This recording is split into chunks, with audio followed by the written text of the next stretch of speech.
Isinusulong ng pamahalaan ang pagpapalakas ng public expenditure sa infrastructure projects ng bansa. Ito ay upang makamit ang ating pinakakaasam-asam na inclusive growth o ang pantay na pag-unlad ng bawat Pilipino. Si George Bandola sa detalye. Pinalalakas na ng pamahalaan ang paggasta nito sa mga major infrastructure para mapaangat ang pamumuhay ng mas nakararaming.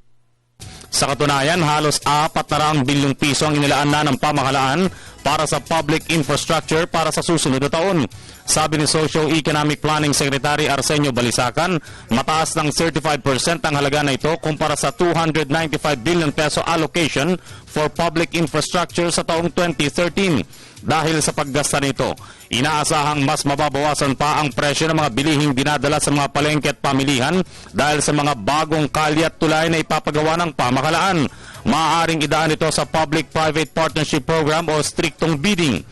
Ibubuhos ang karamihan sa 400 billion peso fund sa pagpapagawa ng 180 billion peso Transport Infrastructure Development Program na may layuning makatulong sa mas maraming magsasaka at farm-to-market roads. Ngayon pa lang, pinaplano na ng administrasyon na taasan hanggang 820 billion pesos ang pondo para sa public infrastructure projects ito sa taong 2016. Sa pamamagitan din ng NEDA, nakatakda na nitong simula ng 400 million peso feasibility studies on infrastructure na naglalayong pag-aralan ng kahalagaan ng mga ipinatayong major infrastructure kung paano makakatipid o di kaya ay makahingi ng tulong or countries.